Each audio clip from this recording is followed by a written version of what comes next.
Can you hear me okay? Yes. Yeah, you sound good. Good.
The Ea Tolkien Society.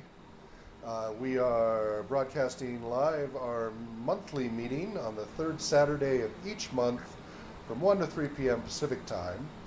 TolkienScholars.org is our website, and we're doing a remote meeting today.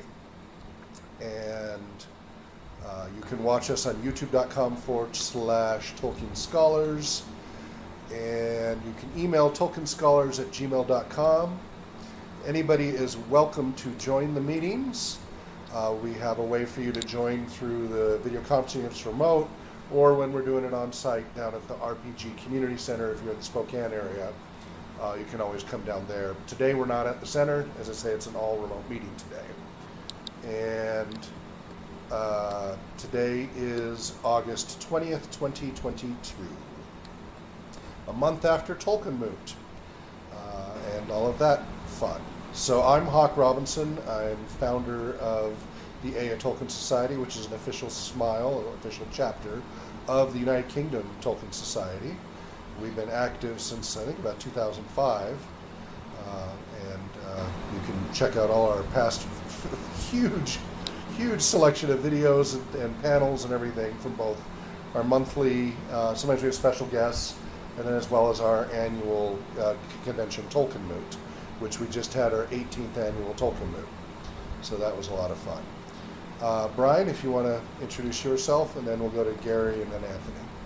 Yeah, I'm Brian Huseland, and I'm the secretary here. And I'm glad to be part of the local Tolkien Society here in Spokane, Washington. One of the few in the Pacific Northwest, although lots of interest in Tolkien. But even in this land of rugged individualists, some of us have chose to band together. So we're thankful for that. And I am actually, I've let my subscription lapse. So looking forward to when I can get back as an active Tolkien Society subscriber. But it's quality. I would encourage people to join, and we are a Smial of that. So that's me, Brian Huseland. Yeah, I'm Gary Haglund. I live down the road, and Idaho in Mountain Home. And I joined when I was a resident of Anacortes, Washington, on the coast there. So I've enjoyed it, and I've learned a lot about Tolkien, and I've been a fan of Tolkien since 1965 when somebody introduced me to University of Wisconsin to to The Hobbit. So, that's why I'm here. All right, thank you, Gary. Yeah, my name is Anthony Cassette from Spokane, Washington, East Farthing of the Shire, Middle Earth. And I've been coming to these meetings since June of 2017, so a little over 5 years now. And I've been an official member of the International UK Tolkien Societies, I think since last year, so about a year and a half now I've been a member. And I've been a fan of Tolkien really since the Peter Jackson films came out. And I kind of read some of the books while they were coming out, The Lord of the Rings, sections of The Lord of the Rings. Then it was in college that I really started to delve into Tolkien deeply, starting with The Hobbit, and then The Lord of the Rings, then The Silmarillion, then The Unfinished Tales, and the rest goes on and on. So, have you with us and regularly with us. Is anyone joining us online by chance? So far, I mean, I'm watching the stream chat, and so far nobody's said anything. And nobody's watching at the moment, so I need to go put the tweets out and all of that too. I'm running behind on everything. I'm sorry. That's fine. I'm not bothered. Yep. So Brian, if you want to go ahead, I know you don't have official notes, but if you want to just give a high level of what you can recall from last month's meeting. Mm-hmm. Yeah, absolutely. So we, let me just make sure I've got everything up here. Last month we met as part of our annual Tolkien Society meeting in the midst of the Tolkien Moot, which is a gaming convention and kind of a mini con, real small, but really one of the few dedicated gaming conventions, role-playing conventions that's really focused on and based on the works of j.r.r. Tolkien in Middle Earth. And so, and then over the years, this was the 18th one. So for our Tolkien Society meeting, we welcomed Dr. Brenton Dickinson from Prince Edward Island, Canada. So it was nice to get a little bit more of an international focus. We've done that in the past. We've had 2 years ago, John Garth joined us for part of our kind of our panel discussion, and of course Sara Zama from Italy as well, Verona, Italy. And so we had Brenton with us, and we kind of started off with introductions, and then I gave a real short, after reading the notes from June, I then kind of gave a brief, like a 10-minute background on Numenor and the Second Age, because we had a lot of people who were there really for the gaming and had maybe a slight, background, a little bit maybe in the movies of The Lord of the Rings, or maybe had read The Hobbit, but really didn't know a lot about the background. And we were doing this, of course, to sync up with our 3-year story arc or 3-year kind of focus on Numenor. So Tolkien Moot 16, 2 years ago, was on the rise of Numenor and really the existence. Why was this island nation even there? How did it come to be there? And the way in which they developed as a culture of ennobled men and women. As Tolkien used the German root "man" rather than the Latin word "human," but it, of course, is inclusive of both men and women. So the race of men ennobled by their efforts against, to help in the battle against Melkor or Morgoth, and so yes, they were given this land, and then a year ago, then we followed up with a theme of the golden age of Numenor, kind of the peak, and their prowess as a maritime nation.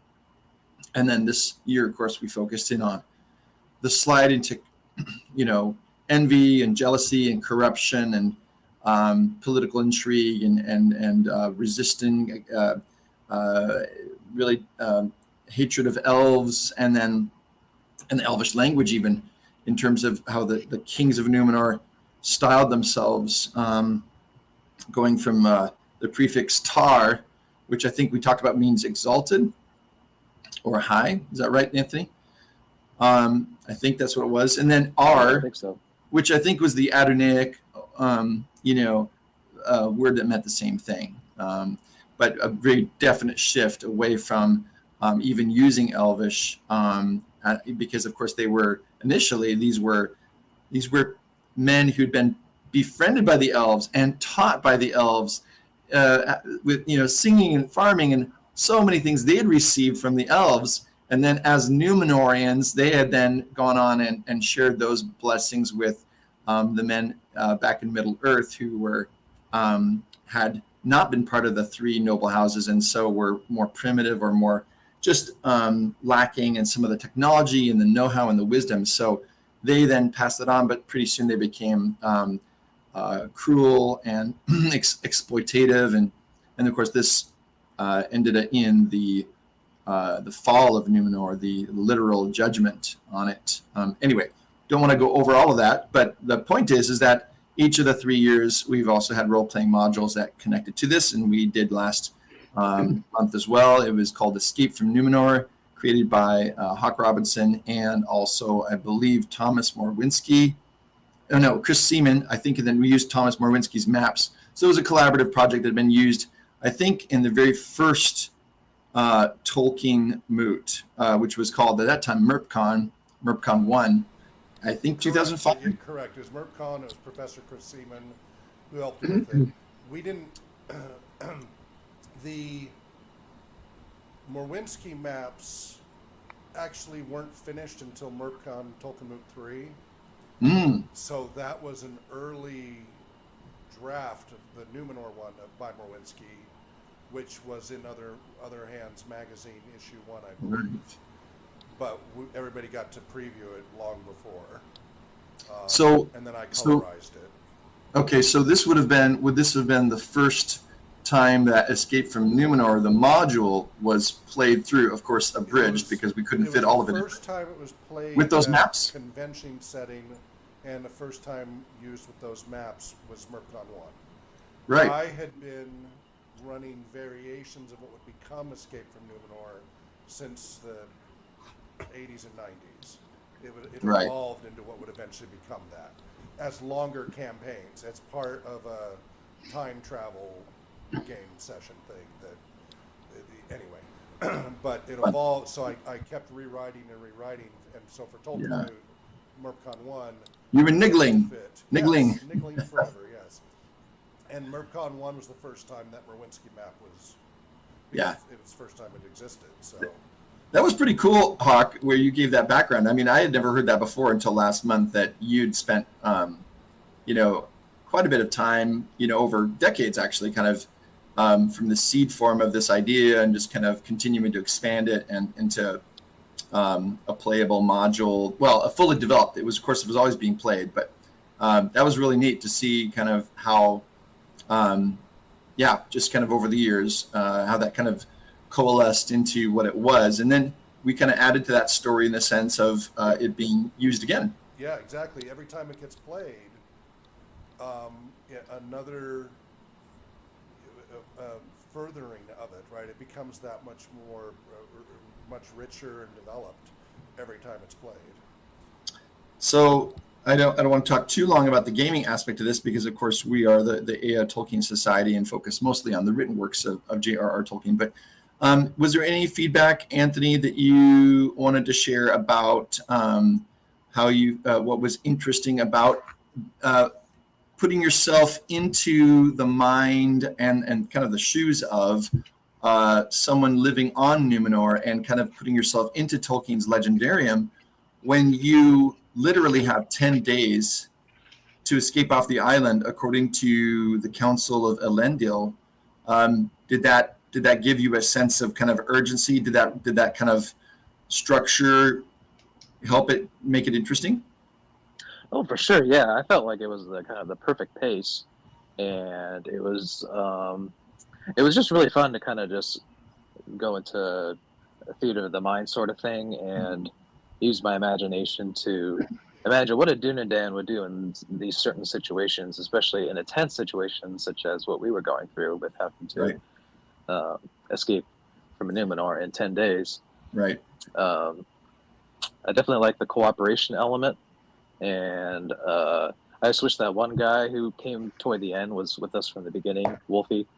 But other than that, I felt like I had a lot of fun, and especially it was really fun going into kind of the history of Numenor, Right. and that sort of Second Age stuff. Especially before this new TV series is coming out. Great September segue. 2nd. Yeah, absolutely. So, in conclusion to kind of my verbal notes here, not only were we doing this as let's look at what Tolkien wrote about this Atlantis myth, which is really more rich even than Atlantis, in my opinion. I think Tolkien's Numenor is so much more interesting, really. But that we also were, playing through it and entering into that world through collaborative storytelling, which is also, role playing. But then also part of that reasoning for why doing that now was because while these stories are timeless, we knew that we were coming up on the Rings of Power and Amazon Prime's play to try to bring that to the screen, just as bringing a story like this to role playing may be or may not be successful, may resemble or may not resemble, or should we say, to what degree does it resemble that sense? For example, I really liked how in the writing of the module, Hawk, it contained this situation where there's a village that has been taken hostage, as it were, by these, as it talks about in the Akalabeth, people who had become priests and acolytes, as it were, of the Morgoth cult, and really sacrificing humans, sacrificing Numenorians in order to gather some kind of energy that would allow them to cheat death, et cetera, et cetera. And so Sauron, of course, was behind all this. But by putting that village situation in there, it was a great moral dilemma. Well, not really a dilemma, more like, yep. Mm-hmm. Right. Yeah. For sure, because preserving your own lives is a good thing, but here you have to say, do we slow down? If we get off the island, but we are callous and hard-hearted towards those who are in danger, Right. then are we really saving what is worth saving of Numenor? Right. So by actually putting your own life a little bit in danger by being delayed and Yeah. rescuing these people, not knowing how this is going to turn out, is in a way, I feel very much in resonance with Tolkien's ideal of heroism, just as we see with Frodo and Sam Yeah. in Mordor, Faramir and Ithilien. My hope was to personalize it. So up until then, it's you're being attacked and chased, and you're trying to get in it, and so you know that there's a danger, and you've heard all the stories, but you haven't really seen it. You just know that they're after you, and you're the rebels, etc., and all of that, and you're trying to survive.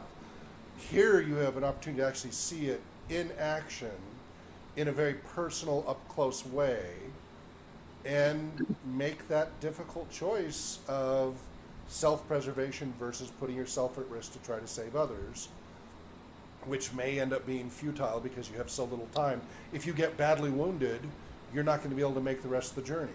What are you going to do with them once you free them, right? You can't afford to drag them along, can you? Are you going to leave them behind? What are you going to do? So it created all of those things. but ultimately it hopefully pushes and encourages them to choose that classic heroic approach of self-sacrifice to try to do good for others without any guarantees. Opportunity, not guarantee. And that has become increasingly important, I have noticed, culturally. People understanding that even when there's no guarantee, doing the quote-unquote right thing is still worth doing. Even if it's no benefit to you, and even if it means you may lose everything over it, it was the right thing to do regardless. Yeah.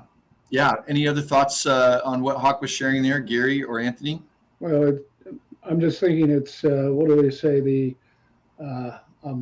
moral thing is to ethical thing, moral thing, they're a little bit different, but is to do what's right even when no one's looking. And that's what that reminded me of. I'm still wondering how Sauron was in corporeal form in Numenor, and all of a sudden he becomes the shadow when he takes off for Mordor. Yeah, it's that's something I've wondered about. It. It's neither here nor there.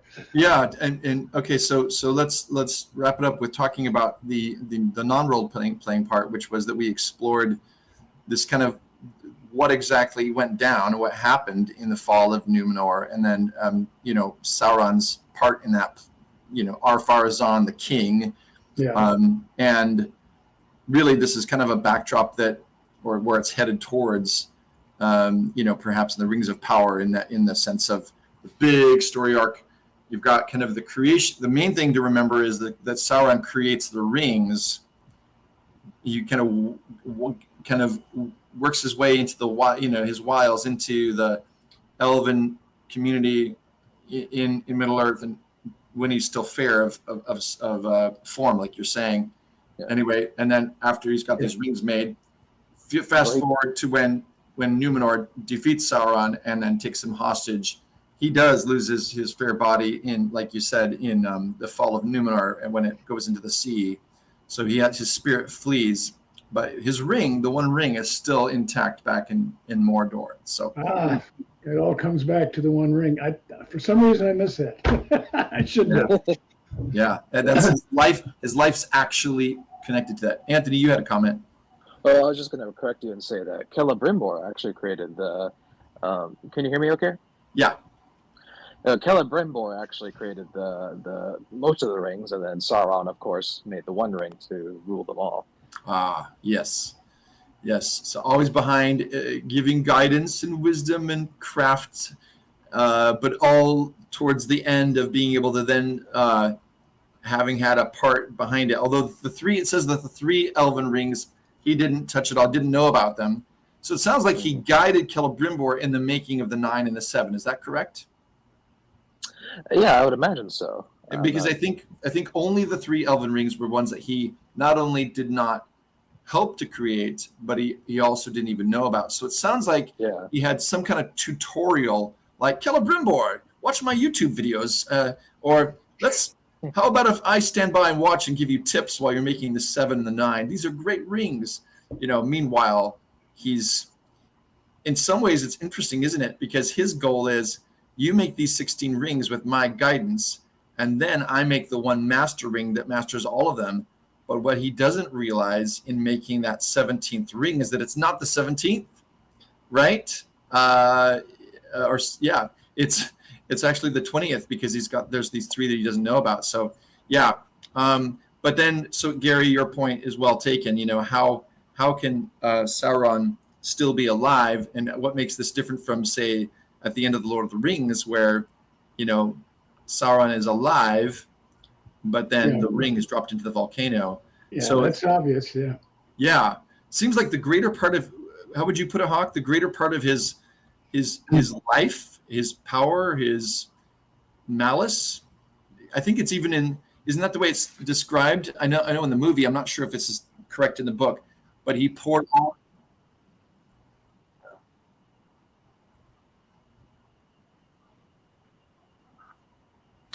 Hmm.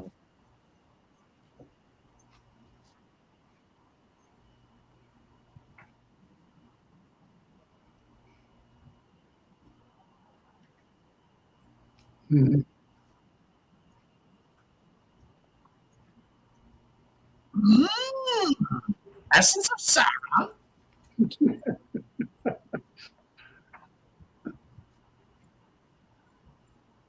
Hmm.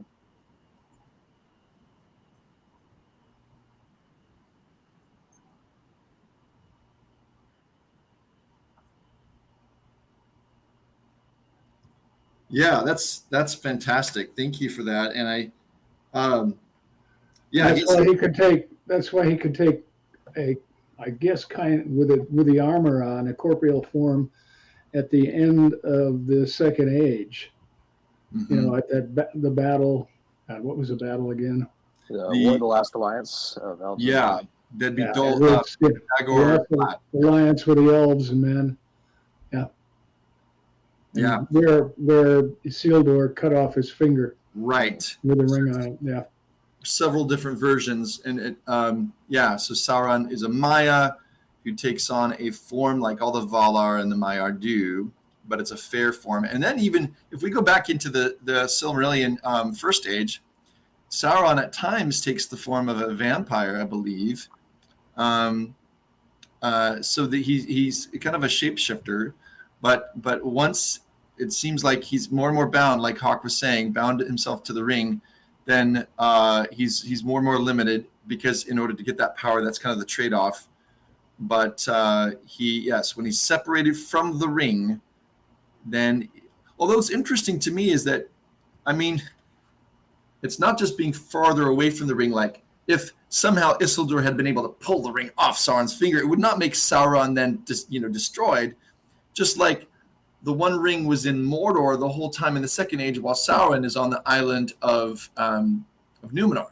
So it's not physical distance. In this case, it must be the fact that it's cut off that there is a sundering that actually bound the Fea, the spirit, and whatever kind of flesh or body Sauron had. And by disconnecting that, um, it's almost, it reminds me a lot of the ring wraiths, right? So when they are coming up towards, they're trying to cross at the fords of Bruinen, Yeah. right? Mm-hmm.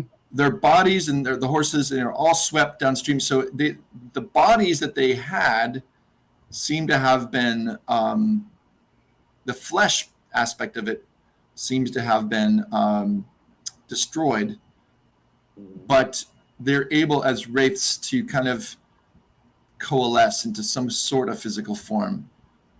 Whereas whites, barrow whites are more like they possess a dead body. So the white wraiths are a little bit different. Yeah, but the race also have the 9 rings of men. True. So, you know, Yeah. their essence is probably in those also. Yeah. You know, along with Sauron being in the One Ring to control them, you know. Yeah. Yeah. Good. One last comment on this is just that the of the rings of power in the Silmarillion, the last part says, "Now the elves made many rings, but secretly Sauron made one ring to rule all the others, and their power is bound up with it, to be subject wholly to it, and to last only so long as it too should last. And much of the strength and will of Sauron passed into that one ring. Mhm. For the power of the elven rings was very great, and that which should govern them must be a thing of surpassing potency. And Sauron forged it in the mountain of fire in the land of shadow. And while he wore the one ring, he could perceive all the things that were done by means of the lesser rings, and he could see and govern the very thoughts of those that wore them. But the elves were not so lightly to be caught. As soon as Sauron set the one ring upon his finger, they were aware of him, and they knew him and perceived that he would be master of them and of all that they wrought. Then in anger and fear they took off their rings. But he, finding that he was betrayed and that the elves were not deceived, was filled with wrath, and he came against them with open war."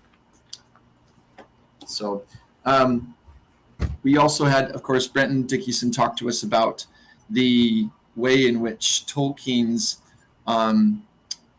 fantasy world, specifically Earth, as Middle Earth is kind of the ancient form of, kind of the idea that this is long ago before written history, connected with Lewis, that as we looked at C.S. Lewis and kind of the last and greatest of the Inklings, maybe, the one who kind of gathered them all together. He's also one who gathers together and connects together even his friends' stories into his own story. You know, his friend's legendarium is connected together. So very interesting how that he kind of shared that, and it was great to have him on board. And I know he brought a lot to it. I thought that was really great, having him there and sharing. So that's pretty much it as far as a verbal review. It's 1:30, so we should probably move on from that. Hawk, what do you think would be best next for the meeting?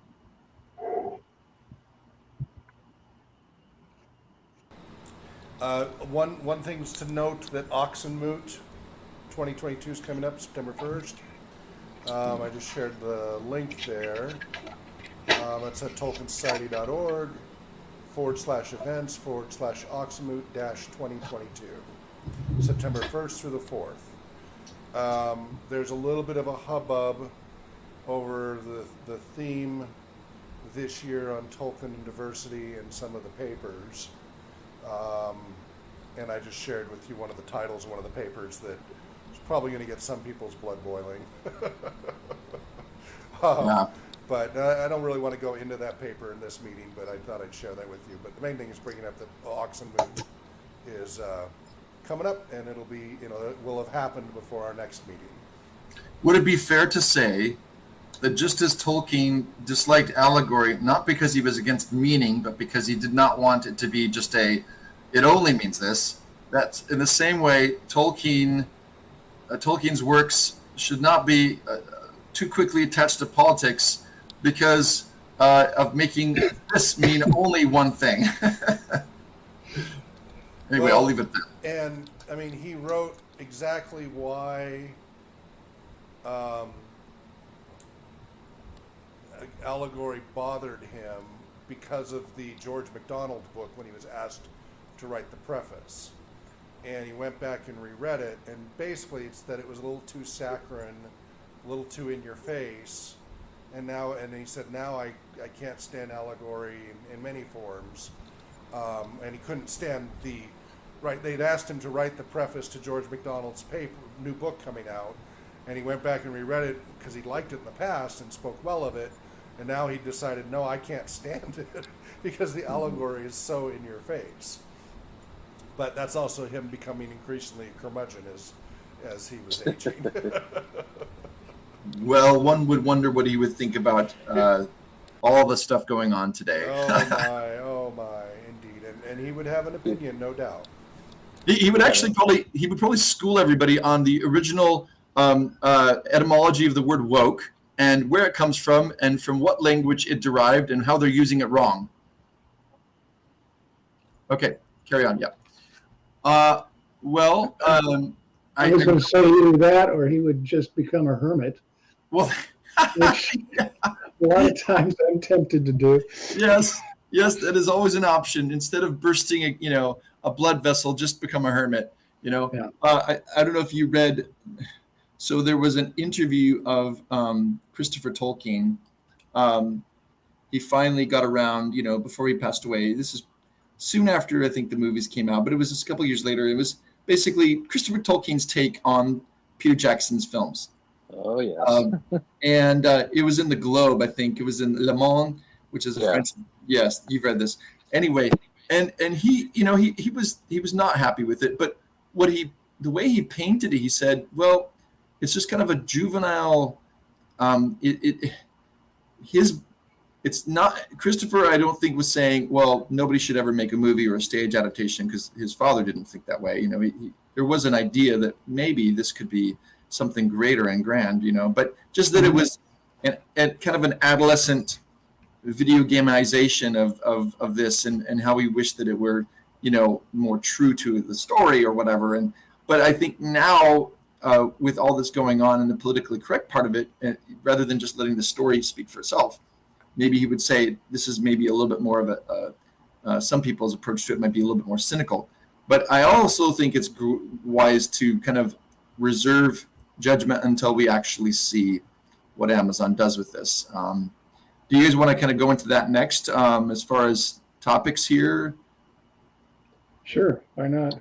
Just we don't want it to take all too much time. I love some. I'm just looking back at the Gmail thread here that we talked about topics to cover. So we want to cover some recent events, including what's going on with the Amazon Prime, and then make sure that we leave time for Letters of Tolkien and then looking at peers or influences on Tolkien, which would be nice to kind of say how do we want to kind of the next couple of months to go, and now that we're kind of done with the Inklings. So, all right, so let's open it up for general discussion based on what we actually know or have read. So Anthony, September you want to go 2. first? Go ahead. What's that? You want to go first, or? All I'm going to do is I'm just going to say September 2, of course, is the premiere of world premiere, I believe, of the Amazon Prime series Rings of Power, which is set to take place in the Second Age and predates the fall of Numenor, and I think predates really the making of the rings. So this is pre forging of the rings, including the One Ring, and that's all I'm going to say right now. And and has been highly controversial from different groups, which Sure. I'm just waiting to see. I will offer my feedback when I've seen it. Now that was a question I wanted to ask. It should be an interesting meeting in September. Yeah, it will be absolutely. I do think it's good though that while we don't want to speak about things that we aren't sure about, I do think it's okay. Let's each of us have an opportunity to share what your thoughts are about what you know. Again, the fact is we don't know. There's a lot out there, a lot of controversy about ideas, but what do you think? Who's got their hand up? I think it's Hawk. Go ahead. What I'd like to propose is a watch party. yeah. Well, that's exactly what I was going to. Okay, yeah, and Brian, you and I had mentioned that to each other. I would like to propose we do a watch party.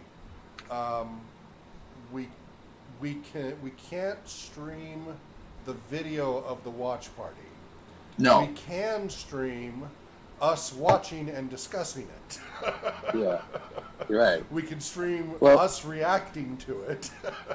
Yeah, So if you wanted, because it's going to be on Prime, so it's not like it's a set time, right? We can schedule a time for us to discuss all, it. get together for those of us who can, and those who are not can remote in, but be watching it, from their side, whatever. Gary, do you have Amazon Prime?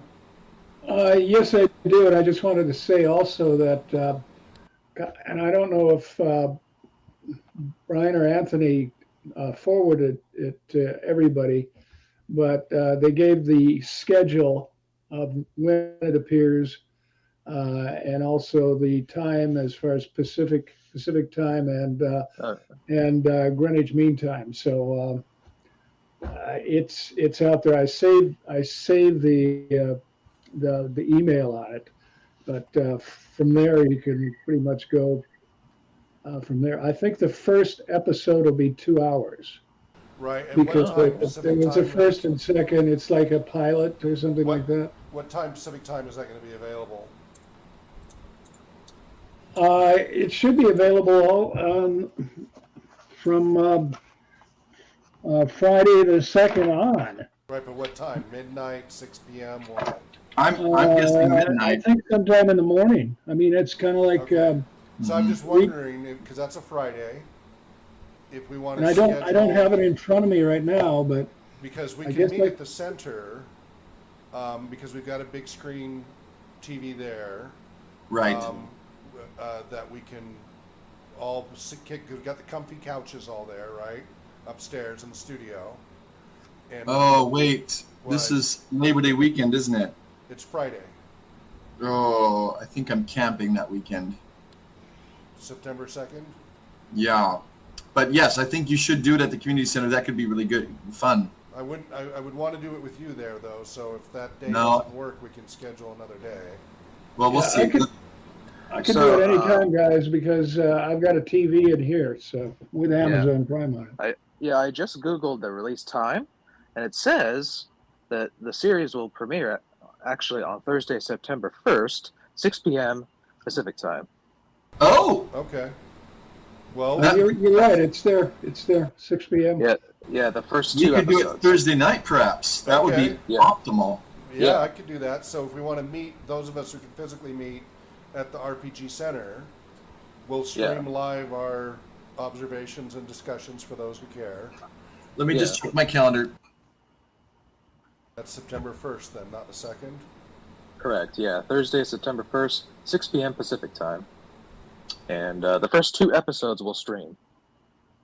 That should give us some good conversational stuff. Yes. I'm for it. What about you, Anthony? Yeah, I would love to get together and watch the series premiere And then, together. Gary, you can be remoted in and watching it from your side, roughly, synchronize the watching and stuff. And then, like, we could pause between the two episodes, discuss what we saw in the first episode, however long we want, then move on to the next episode, and then discuss that and make it a good, our fresh thoughts. And then when we come back together for a society meeting, after we've had some time to percolate and watch whatever other episodes come out, have a further discussion. I think that would be very interesting to see our first impressions versus what we think of it a few weeks later. Well, I won't be able to do it Thursday night until 8 o'clock. So yeah, I have a back to school. I'm starting teaching up, so this is the thing is that 8 o'clock's not that bad. For 2 hours. Well, I mean, I'm an old guy. It's past my bedtime, and I'm on mountain time. But anyway, I can start at 9 o'clock. Well, okay. Let's if you want. Let's move this to the email thread. But we will make plans and try to publicize that, or sure, within group. Is that, Brian? Is that going to give you enough time to prep for the camping trip? I don't know yet. That's why I'm saying, can we move this to the email thread? Yeah. Yes. I think the main idea is that there's going to be a lot to discuss, and it's going to be really interesting. Whichever way this goes, it could be really good. Oh, and there's Chris Cooperstein joining us. So welcome to, there he is. Welcome, Chris Cooperstein. Hello. Welcome. Good to have you. Sorry I'm late. Oh, a wizard is never late. He arrives precisely when he means to. Anyway, okay. Well, yes, we'll have to come back to this topic. But general, what we're doing right now, Chris, is we're just noting the fact that actually the evening of September 1, we found out, is when the Rings of Power first episode, which is apparently two episodes, thank you, will be airing. And so we were just discussing, we don't know yet how the details are of whether we can have a watch party. The big question is more, up to this point, not so much paying attention to all the, whether it be the rage machine or those saying, oh, it's the best thing ever, but just being like, okay, all fans aside, do you know anything more about this that makes you maybe a little bit more optimistic or a little bit more pessimistic, or you don't really have an opinion? Well, the press seems to have mixed reviews, but the fact that the people who got to see a preview of episode 1, who are fans and purists, seem to have said, this is unbelievable, it'll knock your socks off, gives me a smidgen of hope. Mm-hmm. Okay. Anthony or Gary, again, I guess we can't avoid referring to the broader fandom, but in less reaction and more maybe reason or rationale that maybe somebody is given that makes you think something. My opinion is, I agree with everybody here. We're going to wait, is to wait and see what you Yeah. think of it. And, but I did see, and uh, somebody's comment last week was interesting, and they don't want it turned into a George, what is R.R. Martin type Game Yeah, of Game of Thrones Thrones. Yeah. uh, uh, thing where basically you've got just not going with the times that it was written, and Tolkien's intent, turn it into basically a soap opera type thing. Right. So, I've never seen Game of Thrones, but from what I hear, there's a lot of backstabbing and jockeying for power and that type of Yeah, stuff. it's a political thriller. Yeah, I did see that comment, but A other than thinly that, veiled Washington, D.C. No, just joking. Well, you might be right. yeah, the Uh, word Byzantium. Yeah, okay. right. Good reference. Anthony, did you My comment. have a chance to share your opinion? Not yet. Well, my opinion is based on what I've seen in the trailers, and particularly the trailer that you and I watched last night. Yes, the 3-minute one from San Diego Comic Yes. Con, SDCC. Yeah, that's one. You Yeah. should watch that if you haven't seen it yet. Right. Visually, I think the series looks stunning so far. I wish they had subtitles for the closed captioning for the trailer because I couldn't understand what they were saying. They were kind of whispering. Yes. But like I said, I think visually the series looks stunning. I just hope that the story and the characters and the dialogue match what's kind of seen on screen because I think that's really, I mean, obviously that's what makes a good work of fiction. Ultimately, I think is the story and the character development, and then when it comes to fantasy, the world building, obviously.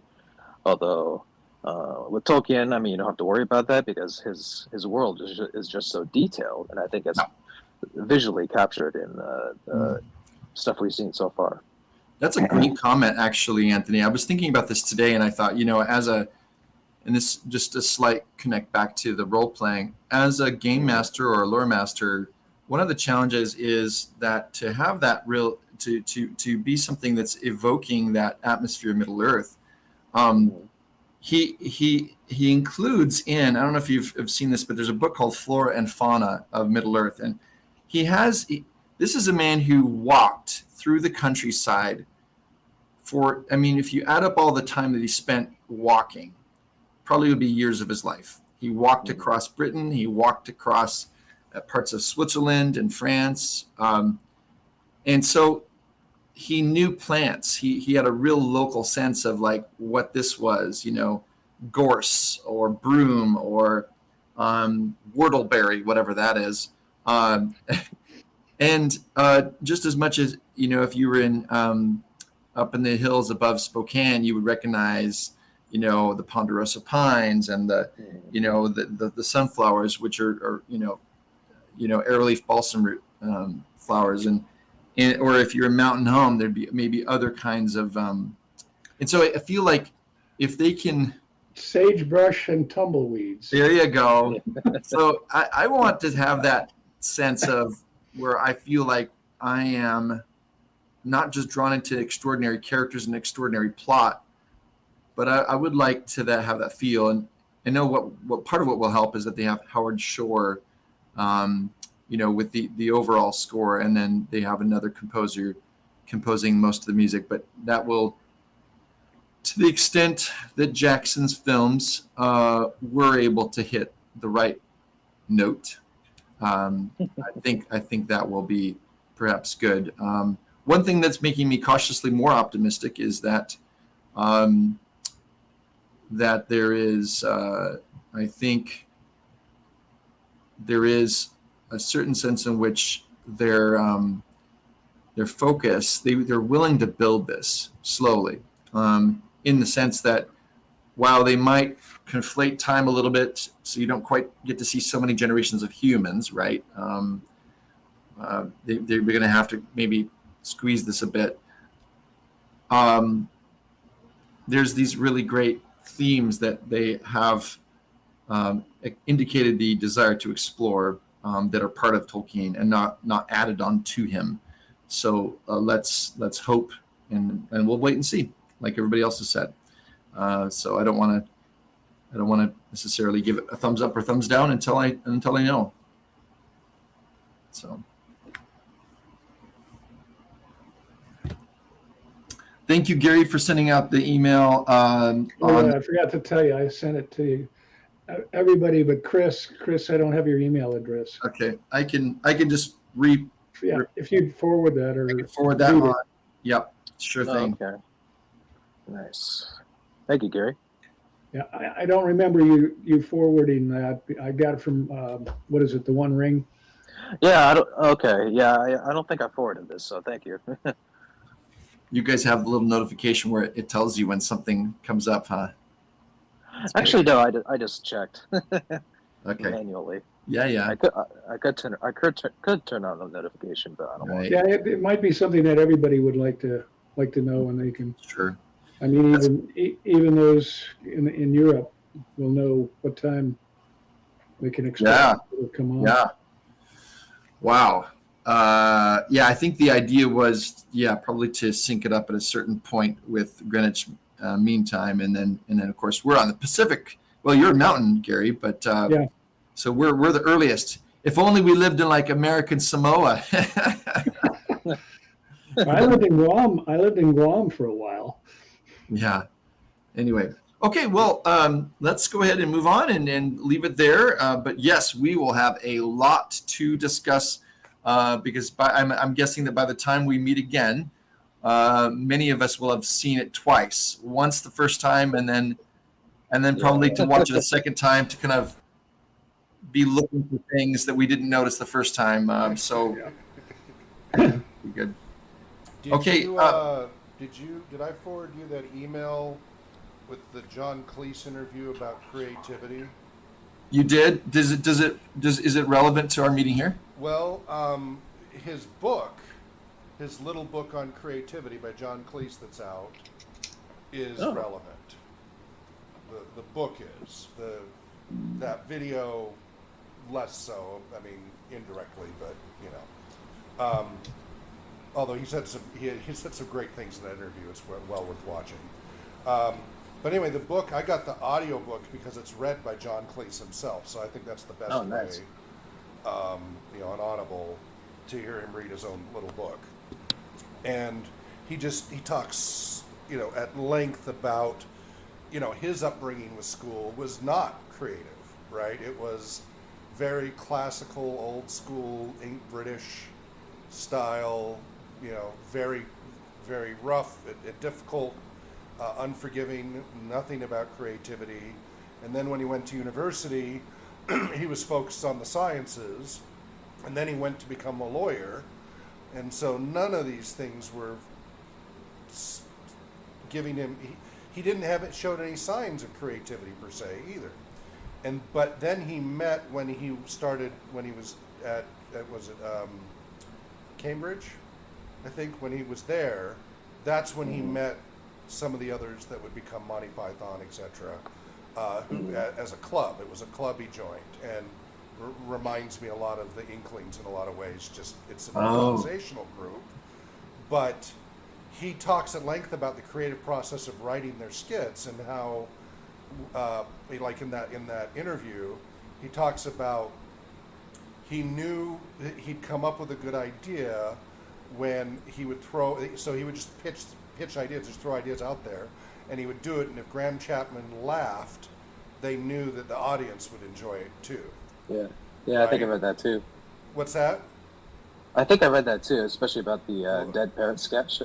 Yeah, anyway, so there was a recent, just August 2nd, there was a conference that John Cleese is up on stage being interviewed, and it's about a 30-minute video. Brian has it if you want to get forwarded to you. But anyways, the book is out through Amazon and such, and there's an Audible version of it, and I recommend the Audible version because I'm not sure, because I don't have the physical book, I'm not sure he's reading the book verbatim. I think he's reading the book and throwing in little comments. I'm not certain. I don't know if the book is written that way already, but that's what I love about it, is that we're getting the full insight from him. And it's all about creativity and what's necessary. And so he talks about how that was his first experience of creativity, through his whole life. And arguably became, a lot of people call him a creative genius, right, over time. And he talks at length about how creativity can be developed like a skill like any other, but you have to provide opportunities for it and not crush it. Societies and social groups and peer pressure and environments, And schools and elsewhere. He's talking other societal groups as well that shut down creativity. There's a huge consequence to that in the evolution of society and the growth of society. But he also talks about what he had to do to be able to be creative, and part of it was related to distractions.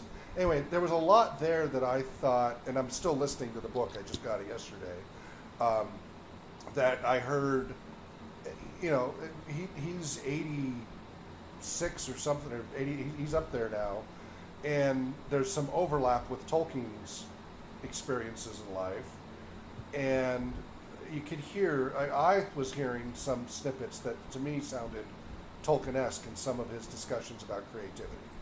So I just wanted to throw that in there as something folks might want to be aware of in relation to Tolkien. Okay, thanks, Hawk.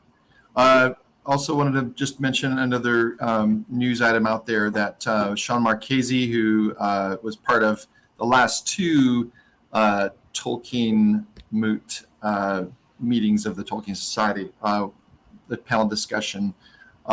Sean Marchese, who is one of the co-hosts of the Prancing Pony podcast, is stepping down from that just due to other obligations and work and whatever. I did reach out to Sean and just thanked him for all of his good work on the podcast, and I personally enjoyed them as they've kind of read through and commented on the Silmarillion and then the Hobbit and then the Lord of the Rings. They're up to the end of the Two Towers, just beginning of the Return of the King. So he's stepping down from that, but he'll occasionally still come back to read selected parts, specifically the Battle of the Pelennor Fields. But he also said that he would love to still be part of our community. And he said that by stepping down from the kind of the rigorous production schedule that the podcast demands, will allow him a little bit more time, hopefully, to join in with things from time to time as it happens. So I think he's just saying, hey guys, I still want to be involved and keep me in mind in the future or whatever. So we'll definitely look for that. That's terrific. Cool. Yeah. Okay, so looking at the other things we kind of put on the docket, before we read the letters of Tolkien and then talk about influences upon Tolkien, was there anything else that anyone wanted to bring up that's Tolkien related before we crack open the book? Did anyone bring up the Embrace group question yet? The what? Did anyone bring up the Embracer Group acquisition? No, please do. Go ahead. So the Embracer Group has agreed to acquire Middle-earth Enterprises from the Salzance Company. And this broke 2 days ago. Yeah. And the purchase was part of 6 acquisitions by Embracer Group, totaling 6 billion Swedish krona, about $500 million. So we don't know that it was. We don't know what the purchase price was, but it was less than 500 million. But Salzance initial salvo, if you remember, was something like 5 billion. Yeah. So this sound, and that's interesting that it's Swedish, which is where sophisticated, where yeah, freely publishing is. This group is the head of like a parent company that has groups of studio companies. So used to be the Nordic Games, but I'll read off a couple of these. Interesting. Play on, Coffee Stain, Amplifier, Saber, Decca, Gearbox Entertainment, Easy Brain, Asmodee, which owns Ticket to Ride, Dark Horse Media, and Free Mode. So Sounds like the it's a diverse group. And if they just are leaving Middle Earth Enterprises, shall we say, intact, and I mean, they're going to have to recreate a whole bunch of stuff, but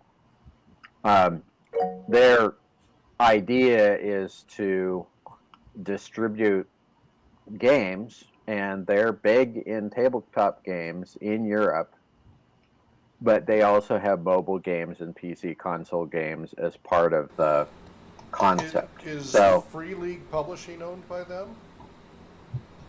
Because that's who owns the current license for the One Ring and such. And they're Swedish. Yeah, I don't know, but it seems like a